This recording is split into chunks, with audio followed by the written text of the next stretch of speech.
আসসালামু আলাইকুম প্রিয় শিক্ষার্থীরা, আমরা এই পর্বে কথা বলবো নবম অধ্যায়ের বেসিকের আরো একটা গুরুত্বপূর্ণ টপিক, যার নাম হচ্ছে ক্ষরতা বা পানির ক্ষরতা। আচ্ছা, তো এখন এই পানির ক্ষরতা কি, পানির ক্ষরতা কিভাবে সৃষ্টি হয়, ক্ষরতার প্রকারভেদ আছে, স্থায়ী ক্ষরতা, অস্থায়ী ক্ষরতা, ক্ষরতার অসুবিধা। আমরা এই ক্ষরতা রিলেটেড যতগুলো প্রশ্ন আমাদের আসতে পারে আমরা সমস্ত প্রশ্নগুলো সমাধান করে ফেলবো। আচ্ছা, তাহলে চলো আমরা এখন এই টপিকের উপরে আমরা আমাদের মূল আলোচনাটা শুরু করি। ওকে, তো ফার্স্টেই আসবে ক্ষরতার সংজ্ঞা কাকে বলে। খেয়াল করো, এই সমস্ত সংজ্ঞাগুলো কিন্তু তোমাদের বই থেকে নেওয়া হয়েছে, বাট আমি এখানে তোমাদেরকে তোমাদের বইয়ের লেখাগুলোকে একটু সুন্দরভাবে সাজিয়ে গুছিয়ে দিচ্ছি, প্লাস এক্সট্রা ইনফরমেশন এখানে আমি অ্যাড করে দিচ্ছি, যাতে করে এই বেসিকটা পড়লে তোমার ফুল টপিকটাই তোমার কাছে ক্লিয়ার হয়ে যায়। আচ্ছা, আমরা এবারে আসো আমরা ক্ষরতার সংজ্ঞাটা একটু পড়বো। কি বলছে দেখো, পানির যে ধর্মের জন্য পানিতে সাবান ভালোভাবে ময়লা পরিষ্কার করতে পারে না। সংজ্ঞার মধ্যে কিন্তু বলে দিছে যে পানির যে ধর্মের জন্য সাবান সেখানে ভালোভাবে ময়লা পরিষ্কার করতে পারে না বা ফেনা উৎপন্ন করতে পারে না, পানির সেই ধর্মকে পানির ক্ষরতা বলে। অর্থাৎ যেই কোয়ালিটির জন্য, যেই বৈশিষ্ট্যের জন্য এটা হচ্ছে, আমরা সেই বৈশিষ্ট্যকে পানির ক্ষরতা বলতে পারি। এবারে আসো, ক্ষরতা কেন, মানে আমি তো বুঝলাম যে হ্যাঁ, সাবান বিভিন্ন কারণে এই ফেনা নাই উৎপন্ন করতে পারে, জামা কাপড়ের থেকে ময়লা পরিষ্কার নাই করতে পারে। এখন কি কি কারণে এটা হতে পারে, তো বলতেছে দেখো, পানিতে ক্যালসিয়াম, ম্যাগনেসিয়াম, আয়রন, ম্যাঙ্গানিজের মানে এই চারটা হচ্ছে ধাতব আয়ন, ঠিক আছে। আচ্ছা, ক্লোরাইড, সালফেট, কার্বনেট, বাইকার্বনেট ইত্যাদি লবণ যদি দ্রবীভূত থাকে, উক্ত পানি সাবানের সাথে সহজে ফেনা উৎপন্ন করতে পারে না, এই ধরনের পানিকে ক্ষর পানি বলে। তো তোমাকে কিন্তু নেক্সট লাইনে তোমাকে এটার ব্যাখ্যাটা অনেক ভালোভাবে বলে দিচ্ছে যে হ্যাঁ, পানিতে যদি ধাতব আয়ন হিসেবে ক্যালসিয়াম, ম্যাগনেসিয়াম, আয়রন, ম্যাঙ্গানিজ ধাতব আয়ন হিসেবে যদি এরা থাকে, এবং অধাতব আয়ন হিসেবে যদি chloride, sulphate, carbonate, hydrogen carbonate এই আয়নগুলো যদি থাকে লবণ হিসাবে, ঠিক আছে, তখন আমরা সেই পানিকে ক্ষর পানি বলি। এবং ওই লবণগুলো পানিতে দ্রবীভূত থাকার ফলে পানিতে সহজে সাবান ফেনা উৎপন্ন করতে পারে না। আর সাবান যদি ফেনা উৎপন্ন করতে না পারে, সেখানে পানি কি করতে পারবে না, সহজে ওই সাবান মানে ওই জামা কাপড় থেকে ময়লা পরিষ্কার করতে পারবে না। সো দ্যাটস আমার টোটাল সংজ্ঞার মধ্যে বা টোটাল ডেফিনিশনের মধ্যে আমরা এই পয়েন্টগুলো আলোচনা করে দিলাম। আচ্ছা, ওকে, এবারে আসো নেক্সট পয়েন্ট কি দেখো, নেক্সট পয়েন্ট হচ্ছে ক্ষরতা কিভাবে সৃষ্টি হয়। যে আমরা ঠিক আছে, হ্যাঁ, পানি যে ক্ষর হবে, এখন এই ক্ষর পানি আসলে কিভাবে সৃষ্টি হবে, আমরা এখন সেই পয়েন্টগুলো নিয়ে কথা বলবো যে ক্ষর পানি কিভাবে সৃষ্টি হতে পারে। তো দেখো কি বলছে যে ক্ষরতা বিভিন্নভাবে সৃষ্টি হতে পারে। প্রথমত, এটার জন্য যে তোমার এইভাবেই ক্ষরতা সৃষ্টি হবে এরকম কোনো কথা নেই, নানান উৎস বা নানানভাবেই পানিতে ক্ষরতার সৃষ্টি হতে পারে। তবে দেখো, খেয়াল করো, তবে যে অঞ্চলের মাটিতে চুনা পাথর বা সাদা মাটি, মানে আমরা চুনা পাথর বলি বা সাদা মাটি বলি যে অঞ্চলকে, যেরকম এখানে লেখা আছে ক্যালসিয়াম কার্বনেট, মানে চুনা মাটি বা চুনা পাথর বা সাদা মাটি, এইটার মূল উপাদান হচ্ছে ক্যালসিয়াম কার্বনেট। তো যেই অঞ্চলের মাটিতে এই ক্যালসিয়াম কার্বনেট থাকবে, ওই অঞ্চলে যদি বৃষ্টিপাত হয়, মানে যখন বৃষ্টি হবে, আমরা জানি বৃষ্টির মধ্যে থাকা কার্বনিক অ্যাসিড বিক্রিয়া করার ফলে ওই অঞ্চলের পানিতে ক্ষরতার সৃষ্টি হতে পারে। আচ্ছা, সহজ হিসেবে আমি একটু বলে দিই, যেই অঞ্চলের মাটিতে চুনা পাথর বা সাদা মাটি থাকবে, বা অন্য ভাষায় বলতে গেলে মূল উপাদান হিসেবে ক্যালসিয়াম কার্বনেট থাকবে, ওই অঞ্চলে যদি বৃষ্টি হয়, তো আমরা জানি যে বৃষ্টির পানিতে কিন্তু থাকে, কার্বনিক অ্যাসিড থাকে, দুর্বল অ্যাসিড কার্বনিক অ্যাসিড থাকে।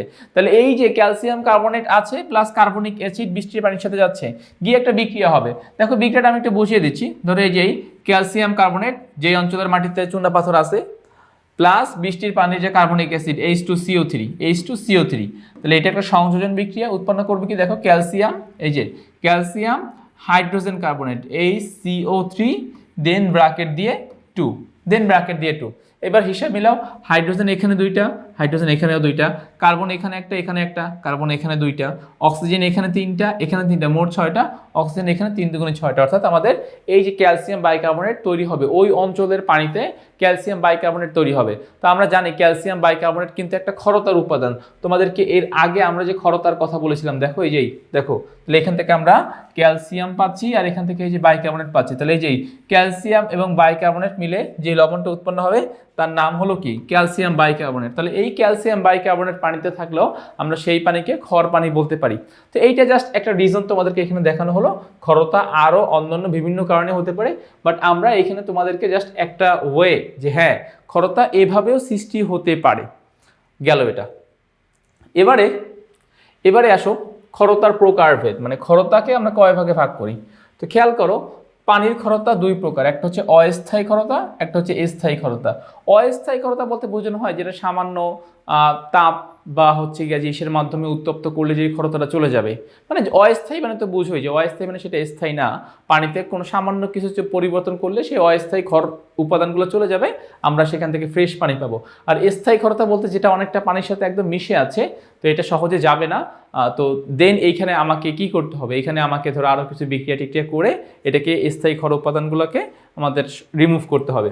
আচ্ছা, তো আমরা এখন সংজ্ঞা, আমরা ফার্স্ট অফ অল এইটুকু বুঝলাম যে স্থায়ী ক্ষর এবং অস্থায়ী ক্ষর এরকম ক্ষরতা কয় প্রকার, দুই প্রকার।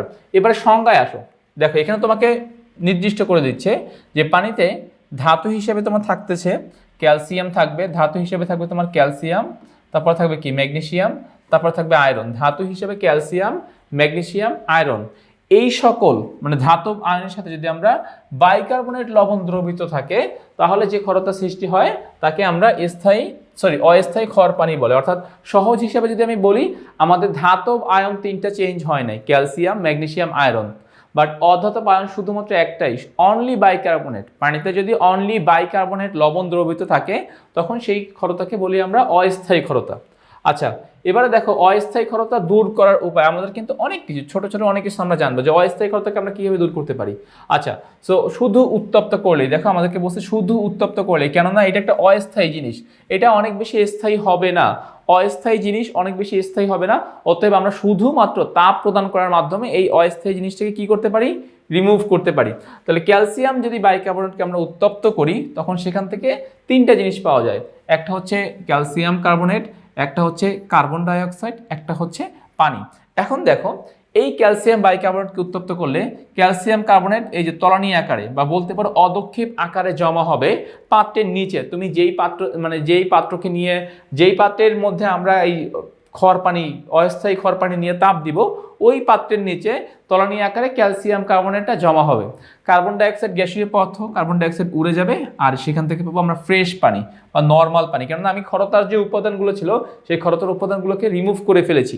এখন ক্ষরতার উপাদানগুলো রিমুভ করে ফেলার কারণে এখান থেকে আমরা এই জিনিসগুলো পাবো আর কি, লাইক ক্যালসিয়াম কার্বনেটের অদক্ষেপ পাবো, কার্বন ডাইঅক্সাইড তো গ্যাসীয় পদার্থ উড়ে যাবে আর সেখান থেকে আমরা ফ্রেশ পানি পাবো। তাহলে শুধুমাত্র তাপ প্রদান করার মাধ্যমে আমরা অস্থায়ী ক্ষর উপাদান যেই পানিতে মিশ্রিত থাকবে ওই পানিকে আমরা স্থায়ী বা নর্মাল পানিতে পরিণত করতে পারি। আচ্ছা, গেল এটা। এবারে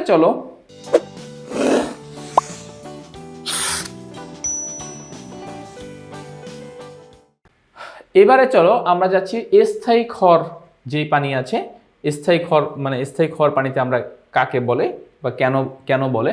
আচ্ছা, বলতেছে দেখো পানিতে ধাতব আয়নগুলো কিন্তু সেম, ক্যালসিয়াম, ম্যাগনেসিয়াম, আয়রন, এটা আমাদের অস্থায়ী ক্ষর পানিতেও ছিল, স্থায়ী ক্ষর পানিতেও ধাতব আয়নগুলো সেম আসতেছে।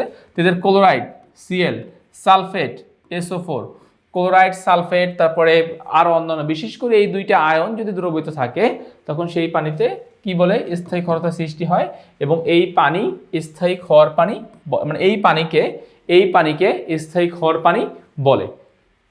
আচ্ছা, গেল এটা। স্থায়ী ক্ষরতা দূরকরণের পদ্ধতি, তাহলে আমরা সংজ্ঞাটা বুঝেছি যে আমাদের ধাতব আয়ন তিনটা এবার সেম, ক্যালসিয়াম, ম্যাগনেসিয়াম, আয়রন, ধাতব আয়ন তিনটা সেম, বাট এবার অধাতব আয়ন হিসেবে আমাকে নিতে হবে সালফেট আয়ন অথবা ক্লোরাইড আয়ন। তাহলে এই যে সালফেট অথবা ক্লোরাইড এবং এখানের যে তিনটা ধাতব আয়ন আছে এরা যখন একে অপরের সাথে মিশে লবণ তৈরি করবে এবং ওই লবণটা যখন কোনো পানিতে দ্রবীত থাকবে আমরা সেই পানিকে কি বলবো, সেই পানিকে বলবো আমরা স্থায়ী ক্ষর পানি। এখন স্থায়ী ক্ষর পানি কিভাবে দূর করা যায়, দেখো স্থায়ী ক্ষর পানিতে দূর করতে হলে তোমাকে তখন সোডিয়াম কার্বনেট ওই পানিতে অ্যাড করতে হবে। আমি আগের মতো যদি শুধু তাপ দিয়ে চেষ্টা করি তাহলে এটা আমি করতে পারবো না। আচ্ছা, আসো আমরা এখন এই স্থায়ী ক্ষর পানির বিক্রিয়াটাকে একটু ভেঙে ভেঙে বোঝার চেষ্টা করি। ওকে, সো আমাদের একটা পয়েন্ট ছিল ক্যালসিয়াম এবং ক্লোরিন, মানে স্থায়ী ক্ষর পানির ধাতব আয়ন হিসেবে ক্যালসিয়াম আয়ন এবং অধাতব আয়ন হিসেবে ক্লোরাইড আয়ন নিয়ে ক্যালসিয়াম ক্লোরাইড নিলাম, এর মধ্যে আমরা যুক্ত করব সোডিয়াম কার্বনেট। বিক্রিয়াটা ভাগ করো পজিটিভ নেগেটিভে, ক্যালসিয়াম কি পাচ্ছি 2+, ক্লোরিন পাচ্ছি মাইনাস, সোডিয়াম কার্বনেটের মধ্যে সোডিয়াম পাচ্ছি প্লাস আর কার্বনেটকে পাচ্ছি 2-, তাহলে সোডিয়াম আর ক্লোরিন, ক্যালসিয়াম আর কার্বনেট, তাহলে দেখো উৎপন্ন হবে কি এখানে sodium chloride plus calcium carbonate, sodium chloride plus calcium carbonate. আচ্ছা, তো এই যে সোডিয়াম ক্লোরাইডের ক্যালসিয়াম কার্বনেট, তার মানে কি ক্যালসিয়াম কার্বনেটের এখানে আমরা অদক্ষেপ দেখতে পাবো, আর সোডিয়াম ক্লোরাইডটা ওই পানির সাথে মিশে থাকবে। তবে মনে রাখা জরুরি, সোডিয়াম ক্লোরাইড পানিতে দ্রবীভূত থাকলে সেই পানি খাওয়ার পানি না, বা হলেও সেটা খুবই খুবই সামান্য, কেননা আমাদের ধাতব আয়নের মধ্যে কিন্তু ক্যালসিয়াম, ম্যাগনেসিয়াম, আয়রন, ম্যাঙ্গানিজ, তো এটা আমাদেরকে একটু মনে রাখতে হবে। এখানে এই কথাগুলোই মানে বলা হয়েছে যে কথাটা বললাম যে আমাদের আচ্ছা স্থায়ী ক্ষার পানির মধ্যে সোডিয়াম কার্বনেট যোগ করলে sodium carbonate calcium iron magnesium আয়রনের সাথে বিক্রিয়া করলে ক্যালসিয়াম কার্বনেট ম্যাগনেসিয়াম কার্বনেটের অদক্ষেপ উৎপন্ন করে। আচ্ছা, তো দেখো আমাদেরকে এখানে আসলে এই কথাগুলোই বলা হয়েছে যে আমরা এই ব্যাপারগুলো যদি এখানে আমরা কনসিডার করি যে আমাদের পানির মধ্যে যদি ক্যালসিয়াম আয়ন অথবা ম্যাগনেসিয়াম আয়ন, লাইক হচ্ছে এখানে যে সবসময় ক্যালসিয়াম ক্লোরাইড আসবে এমনটা না, যদি কোনো কারণে ম্যাগনেসিয়াম ক্লোরাইড আসে, MgCl2 যদি আসে, তাহলেও ক্যালসিয়ামের মতো করে আমরা ম্যাগনেসিয়ামকেও বিবেচনা করব। সো ক্যালসিয়াম আয়ন অথবা ম্যাগনেসিয়াম আয়নের সাথে যদি বিক্রিয়া করবে কে, সোডিয়াম কার্বনেট, বিক্রিয়া করে এখানে যেরকম ক্যালসিয়াম কার্বনেট তৈরি করেছে, যদি ম্যাগনেসিয়াম আসে তখন কি হবে, তখন হবে magnesium carbonate, MgCO3 magnesium carbonate. তাহলে ক্যালসিয়াম কার্বনেট অথবা ম্যাগনেসিয়াম কার্বনেটের অদক্ষেপ উৎপন্ন করবে এবং পানি থেকে ক্যালসিয়াম আয়ন অথবা ম্যাগনেসিয়াম আয়ন কি হবে, অপসারিত হবে। ফলে আমাদের স্থায়ী যে ক্ষার পানি ছিল, সেই স্থায়ী ক্ষার পানিটা যে স্থায়ী যে উপাদানের কারণে ক্ষার হয়েছে, ওই স্থায়ী উপাদানটাকে আমরা সহজে রিমুভ করতে পারবো। সর্বশেষে কি বলছে দেখো, স্থায়ী ক্ষার পানি থেকে স্থায়ী ক্ষারতা অপসারণ করে ওই পানিকে মৃদু পানিতে পরিণত করা যায়। স্থায়ী ক্ষার পানি থেকে আমাদের এটা অপসারণ করলে আমরা ওই পানিকে স্থায়ী মৃদু পানি বলতে পারি। আচ্ছা ওকে, সো এইটুকু আশা করি তোমরা বুঝছো। তো তাহলে আমাদের এখন ফাইনাল পার্ট, আমরা ক্ষরতার সংজ্ঞা জানলাম, ক্ষরতা কেন হয় সেটা জানলাম, ক্ষরতার প্রকারভেদ জানলাম, ক্ষরতা কীভাবে দূর করা যায় সেগুলো সম্পর্কে জানলাম। ফাইনাল পার্ট, ক্ষরতার ফলে সৃষ্ট সমস্যা, মানে কোনো একটা পানি ধরো ক্ষর পানি, এখানে তোমার কি কি সমস্যা হতে পারে। আচ্ছা দেখো, তাহলে আমরা এখন এই পার্টটা জানার চেষ্টা করব। আচ্ছা ওকে, তো ফার্স্টে বলতেছে দেখো যে ক্ষর পানিতে সাবান ঘষলে সহজে ফেনা উৎপাদন করে না, কারণ সাবান হলো উচ্চতর জৈব অ্যাসিডে সোডিয়াম বা পটাশিয়াম লবণ। তাহলে আমাদের ক্ষরতার সমস্যাগুলো আমরা একটা সমস্যা মানে একটা প্রধান যে সমস্যা এটা আমরা বলে ফেলেছি, ক্ষর পানিতে সাবান সহজে ফেনা উৎপন্ন করতে পারে না। যেরকম সোডিয়াম স্টিয়ারেট, নর্মাল যে সাবানের সংকেত হলো স্টিয়ারিক অ্যাসিডের সোডিয়াম লবণ, এটি সাবান হিসেবে ব্যবহৃত হয়। এই সাবান দিয়ে খড় পানিতে কাপড় কাচা হলে যতক্ষণ পানিতে ক্যালসিয়াম বা ম্যাগনেসিয়ামের লবণ উপস্থিত থাকে ততক্ষণ ফেনা উৎপন্ন হয় না, সাবান ক্ষয়প্রাপ্ত হতে থাকে। তো আমরা জানি যে খড় পানির মধ্যে যে ধাতব উপাদানগুলো থাকে সেগুলো হচ্ছে ক্যালসিয়াম আয়ন এবং ম্যাগনেসিয়াম আয়ন। তাহলে এই ক্যালসিয়াম আয়ন এবং ম্যাগনেসিয়াম আয়ন যতক্ষণ পর্যন্ত পানিতে দ্রবীভূত থাকবে অতক্ষণ পর্যন্ত পানি সহজে ফেনা উৎপন্ন করতে পারবে না। তো এইখানে এই কথাটাই বলা হচ্ছে যে ক্যালসিয়াম বা ম্যাগনেসিয়াম যতক্ষণ পর্যন্ত উপস্থিত থাকে ততক্ষণ পর্যন্ত সেখানে সাবান ফেনা উৎপন্ন করতে পারে না এবং সাবান কি হতে থাকে, ক্ষয়প্রাপ্ত হতে থাকে। আচ্ছা গেল এটা। এবারে আমরা এখন এই বিক্রিয়াটা একটু ভালো মতো বুঝবো। বিক্রিয়াটা দেখো, C17H35COO, এটা হচ্ছে সাবান, যেটা বললো যে স্টিয়ারিক অ্যাসিডের সোডিয়াম লবণ। আচ্ছা এর সাথে ক্যালসিয়াম ক্লোরাইড, ক্যালসিয়াম ক্লোরাইডটা কে বলতো, ক্ষর পানির উপাদান। আমরা এখন এই বিক্রিয়াটা একটু ভালো মতো এখানে ভেঙে ভেঙে দেখি, তাহলে আশা করছি তোমাদের জন্য এটা আরো ইজি লাগবে।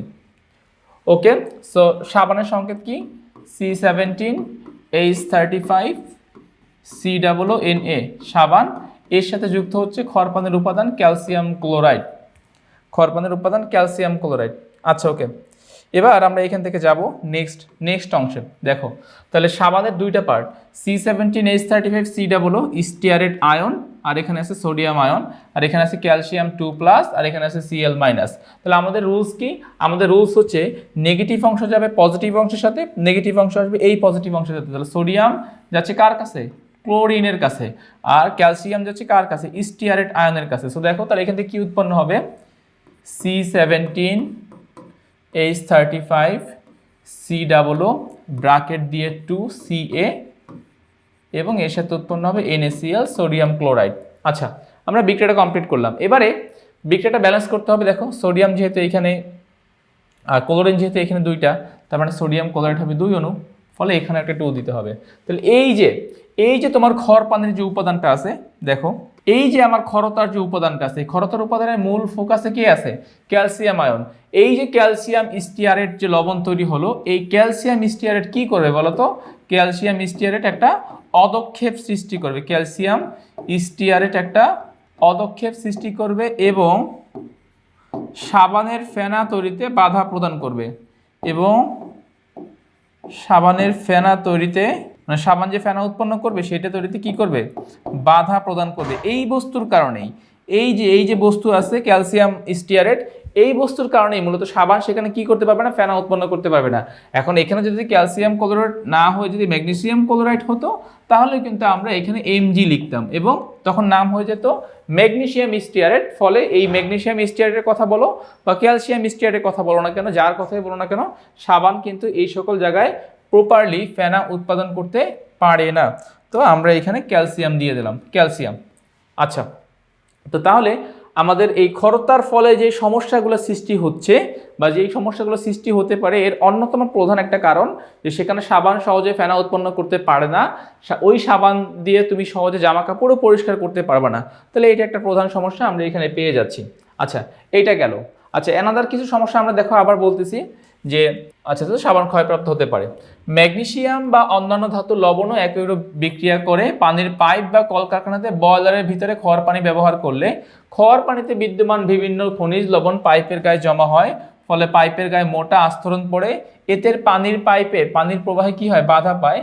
বয়লারে তাপের অপচয় ঘটে, এমনকি বয়লার ফেটে বিস্ফোরণ পর্যন্ত ঘটতে পারে। সো এইখানে একটা মনে করো যে খড় পানি ব্যবহারের একটা অসুবিধা বলতেছে যে আমাদের যে ম্যাগনেসিয়াম বা অন্যান্য লবণ যেই পানির পাইপ দিয়ে আমরা এটাকে ফ্লো করব, ওই লবণটা পানির পাইপের গায়ে জমা হয়ে একটা মানে চিকন পাইপের ভিতর যে সরু জায়গাটা বা মোটা জায়গাটা বা বেশি স্পেস বিশিষ্ট জায়গাটা এটা কমে যেতে পারে এবং একটা সময় এখানে একটা আস্তরণ জমা হবে, ফলে ওইখান থেকে পানির প্রবাহ কমে যাবে।